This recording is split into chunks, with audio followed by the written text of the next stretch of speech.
오늘 하루 수고하셨습니다. 주님께서 주시는 위로와 평화가 여러분에게 가득하기를 바랍니다. 오늘 저녁 함께 묵상할 말씀은 누가복음 18장 말씀입니다. 사람들이 예수께서 만져주심을 바라고 자기 어린 아기를 데리고 오매 제자들이 보고 꾸짖거늘 예수께서 그 어린 아이들을 불러 가까이 하시고 이르시되 어린아이들이 내게 오는 것을 용납하고 금하지 말라. 하나님의 나라가 이런 자의 것이니라. 내가 진실로 너희에게 이르노니 누구든지 하나님의 나라를 어린아이와 같이 받아들이지 않는 자는 결단코 거기 들어가지 못하리라 하시니라.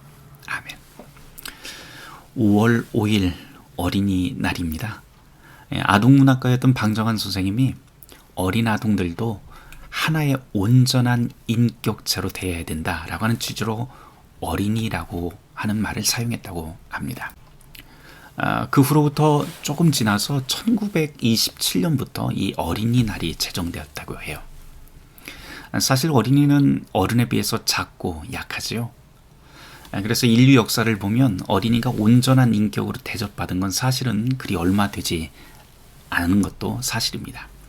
19세기까지 유럽에서도요, 어린이가 굴뚝 청소부를 일했다든지 아니면 집단노역의 착취수단으로 사용되었다라고 하는 역사를 어렵지 않게 우리가 찾아볼 수 있습니다. 사람들이 그렇게 어린이를 귀하게 여기지 않은 이유는 아주 간단한데요. 아이들은 그저 작고 힘없고 자기 보호 능력이 없기 때문이죠. 어린이에 대한 수천 년간 이어온 사회적 통념이 바로 이런 겁니다.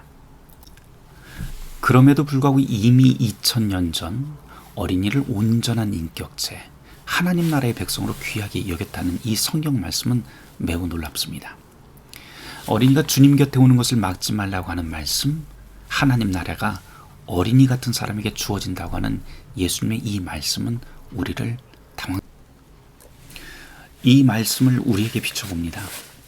우리의 교회는 어린이를 얼마만큼 사랑하고 용납하고 있는지요. 혹시 목사님 설교에 방해된다고 하는 그런 이유로 아이들을 예배실에서 분리해버리고 있지는 않은지요. 예수님이 보면 뭐라고 하실까요? 사실 이건 어린이 문제에서 그치지 않습니다. 교회라고 하는 곳은 어린이처럼 철저히 보호와 관심이 필요한 사람들을 환영하는 곳, 약하고 슬픈 이들의 안식처, 회복의 장소가 되어야 합니다. 오늘 우리의 교회는 어떤지요? 그리고 저와 여러분은 어린이와 어린이 같은 사람들을 어떤 태도로 맞이하는지요? 함께 기도합시다. 주님, 당신께서는 어린이를 사랑하십니다. 티 없이 맑고 순수한 아이뿐 아니라 여기저기 실수투성이의 말썽꾸러기 아이들도 사랑하십니다. 어린이 같은 우리도 당신의 사랑으로 품어주소서. 어린이에게 하나님의 나라를 약속하셨으니 우리가 그리스도와 함께 선하고 아름다운 삶을 이루게 하소서.